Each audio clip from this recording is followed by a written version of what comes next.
Hi అండి. Welcome back to our channel ఇట్లు మీ ఐశ్వర్య. ఎలా ఉన్నారండి అందరూ బాగున్నారా? ఇది ఫ్రైడే వ్లాగ్ అనమాట. సో మేము ట్రిప్‌కైతే ట్యూస్డే, వెడ్నెస్డే వెళ్ళాము. వెడ్నెస్డే ఈవినింగ్‌కి వచ్చేసాం కదా! ఇంకా థర్స్‌డే వ్లాగ్ ఆల్రెడీ షేర్ చేసుకున్నాను. ఇది ఫ్రైడే వ్లాగ్ అనమాట. సో పిల్లలకి స్కూల్ రొటీన్ అయితే స్టార్ట్ అయిపోయింది. ఇంకా ఇషుకి లంచ్ బాక్స్‌లోకి ఇవాళ పొటాటో రైస్ చేస్తున్నాను. ఇవాళ కొంచెం లేవడం లేట్ అయిపోయింది. సో అందుకని ఇంక ఫాస్ట్‌గా అయిపోతదని చెప్పేసి పొటాటో రైస్ అయితే చేసేస్తున్నాను. ఫస్ట్ పొటాటోస్‌ని చిన్న చిన్న క్యూబ్స్ లాగా కట్ చేసుకొని ఆయిల్‌లో ఫ్రై చేసుకొని, పొటాటోస్‌కి సరిపడినంత కొంచెం సాల్ట్, కొంచెం కారం వేసుకొని బాగా ఫ్రై చేసుకొని పక్కకి తీసుకొని పెట్టేసుకున్నాను. తర్వాత అదే ప్యాన్‌లో బిర్యానీ ఆకు, చెక్క, లవంగాలు, యాలకులు వేసుకొని బాగా ఫ్రై చేసుకున్న తర్వాత కొంచెం జీడిపప్పు, ఉల్లిపాయ ముక్కలు కూడా వేసుకొని ఫ్రై చేసుకున్నాను. చిల్లీస్ కూడా వేసుకుంటే బాగుంటుంది. కాకపోతే పిల్లలకి చేస్తున్నాను కదా! సో అందుకని ఇంకా చిల్లీస్ వేయలేదు నేను. ఆనియన్స్ ఫ్రై అయిన తర్వాత కొంచెం జింజర్ గార్లిక్ పేస్ట్ కూడా వేసుకొని బాగా ఫ్రై చేసుకొని, ఇప్పుడు రైస్కి సరిపడినంత సాల్ట్, కారం వేసుకొని బాగా మిక్స్ చేసుకోవాలి. మనం పొటాటోస్ ఫ్రై చేసేటప్పుడు సాల్ట్, కారం వేసాం కదా! సో కొంచెమే వేసుకున్నాము. ఇప్పుడైతే రైస్కి సరిపడినంత సాల్ట్, కారం వేసుకొని బాగా మిక్స్ చేసుకున్న తర్వాత మనం ఫ్రై చేసుకున్న పొటాటోస్ కూడా వేసేసుకొని బాగా మిక్స్ చేసుకొని ఇప్పుడు మనం రైస్ వేసుకోవాలి. రైస్ వేసుకొని బాగా కలిపేసుకుంటే పొటాటో రైస్ రెడీ. చాలా మైల్డ్గా ఉంటుంది, స్పైసీనెస్ బాగుంటుంది, పిల్లలకి బాగా నచ్చుతుంది. సో మీరు కూడా ట్రై చేయండి. ఈజీ లంచ్ బాక్స్ రెసిపీ అనమాట. ఇంకా మా ఇష్యూకి అయితే ఫేవరెట్. సో అందుకని ఇంక ఇవాళ పొటాటో రైస్ చేసేసాను.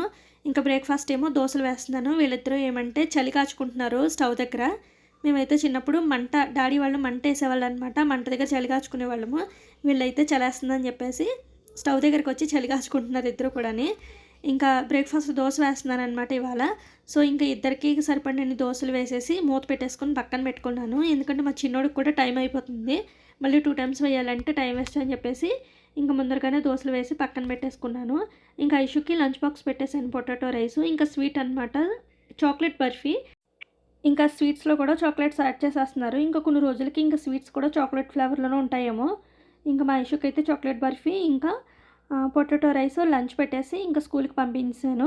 ఇంకా వచ్చిన తర్వాత మా చిన్నోడిని కూడా రెడీ చేసి ఇంకా మా చిన్నోడిని కూడా తీసుకుని వెళ్ళి క్యాబ్ ఎక్కించేసి వచ్చేసాను అనమాట. ఇంటికి వచ్చిన తర్వాత మా హస్బెండ్ ఏమో దోశ వద్దు ఉప్మా చేయమన్నారు. సో ఇంకా మా హస్బెండ్కి ఏమో ఉప్మా చేశాను. ఇవాళ బ్రేక్ఫాస్ట్ 2 బ్రేక్ఫాస్టులు చేశాను, దోశ, ఉప్మా కూడాని. సో ఇంకా ఉప్మా ఎలాగో ఉంది కాబట్టి ఇంకా నేను కూడా ఉప్మానే తినేసాను. ఇంకా బ్రేక్ఫాస్ట్ చేసిన తర్వాత ఒక మంచి కాఫీ అనమాట. ఈ కాఫీ పౌడర్ అమెజాన్లో తీసుకున్నాను కదా, చాలా టేస్టీగా ఉంది, బాగుంది కాఫీ పౌడరు. సో ఇంకా కాఫీ పెట్టేసుకున్నాము. కాఫీ పెట్టుకున్న తర్వాత మార్నింగ్ పొటాటో రైస్ చేశాను కదా, ఇంకా ఆఫ్టర్నూన్కి కర్రీ చేయాలి. సో నా ఫేవరెట్ ఉన్నాయి కదా పిక్కలు, ఇవి వేసేసి వంకాయ పనస పిక్కలు కర్రీ చేద్దామనేసి ఒకవైపు రసం పెట్టేశాను, ఇంకొక వైపు ఏమో కర్రీ చేసేసుకుంటున్నాను. సో ఇంకా కర్రీ కావాల్సిన ఆనియన్స్, టొమాటోస్, వంకాయ ముక్కలు, ఇంకా పనస పిక్కలు అన్నీ కట్ చేసుకొని పెట్టుకున్నాను అనమాట. కర్రీ చాలా ఈజీగా ఉంటుంది, కానీ పనస పిక్కలు మాత్రం భలే టేస్టీగా ఉంటాయి. మీలో ఎంతమందికి పనస పిక్కలు అంటే ఇష్టమో కామెంట్ చేయండి. ఇంకా ఎగ్స్ వేసి పనస పిక్కలు, వంకాయ కర్రీ చేసేసాను. ఇది ఇంక ఈవినింగ్ అనమాట. ఇంకా ఐషు కూడా స్కూల్ నుంచి వచ్చేసింది. వచ్చేసిన తర్వాత నేను, మా చిన్నోడు, మా హస్బెండ్ ముగ్గురం కలిసి బయటకు వెళ్తున్నాము. ఎక్కడికి అంటే మా చిన్నోడికి సైకిల్ కావాలని అప్పటికప్పుడు స్టార్ట్ చేశాడనమాట. సో ఇంకా మా హస్బెండ్ ఏమో వెళ్ళి చూద్దాం అసలు షాప్కి అని చెప్పేసి వెళ్దాము అంటే ఇంకా ముగ్గురం స్టార్ట్ అయ్యాము కానీ ఒకదాని తర్వాత ఒకటి ట్విస్ట్లు అనమాట.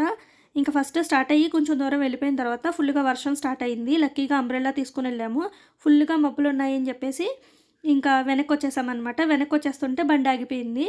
సో పైకి ఆగిపోతే మళ్ళీ నేను, మా చిన్నోడు కొంచెం దూరం నడుచుకుంటూ వచ్చాము. మా హస్బెండ్ ఏమో ట్రై చేస్తే అప్పుడు స్టార్ట్ అయిందనమాట మళ్ళీని. సో ఇంకా ఎలాగో ఫుల్గా మబ్బులు ఉన్నాయి, ఇంకా నెక్స్ట్ డే వెళ్దామని చెప్పేసి ఇంక ఇంటికి వచ్చేసామన్నమాట. ఇంకా మా చిన్నోడిని కాబట్టి మధ్యలో ఇలా తీసుకొస్తున్నా కూడా నవ్వుతున్నాడు, కానీ అదే మా ఇష్యూ అయితే ఇంకా అక్కడే కూర్చొని ఏడ్చేద్దానమాట. షాప్కి తీసుకెళ్ళకుండా ఇంటికి తీసుకొస్తే కనుక.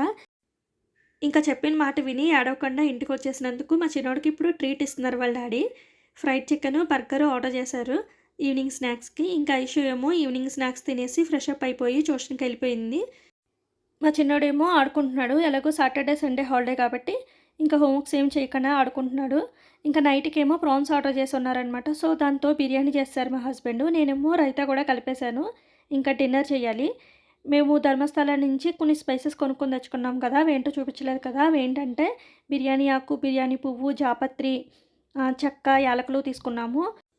ఇక్కడతో పోలిస్తే అక్కడ చాలా రీజనబుల్ ప్రైస్లో వచ్చినాయి అనమాట. కొంచెం కాస్ట్ అయితే తక్కువగానే ఉన్నాయి. ఇంకా యాలకులు అయితే భలేగా స్మెల్ వస్తున్నాయి. స్మెల్ చాలా బాగుంది యాలకులది. సో మేము మైసూర్ నుంచి తెచ్చుకున్నాం కదా, సో అలానే అనిపించింది అనమాట. చూడండి యాలకులు ఎలా ఉన్నాయో, ఎంత గ్రీన్గా ఉన్నాయో, చాలా బాగున్నాయి. ఇంకా కోకోనట్ ఆయిల్ ఏమో 1 లీటర్ తెచ్చుకున్నాము. 230 రూపీస్ పడిందనమాట 1 లీటరుని. ఆయిల్ చూసారు కదా ఎంత ప్యూర్‌గా ఉందో. ఈ ఆయిల్‌ని కుకింగ్‌కి కూడా యూజ్ చేస్తారంట. కానీ మేమైతే హెయిర్ ఆయిల్ కింద యూజ్ చేయడానికే తెచ్చుకున్నాము. ఇక్కడితో అయితే వ్లాగ్ ఎండ్ అయిపోతుంది. మీ అందరికీ నచ్చింది అనుకుంటున్నాను. నచ్చితే వ్లాగ్ ఎలా ఉందో కామెంట్ చేయండి. ఎవరైనా కొత్తగా చూస్తున్నట్లయితే ప్లీజ్ ఛానల్‌ని సబ్స్క్రైబ్ చేసుకోండి. Thank you for watching. Take care. Bye.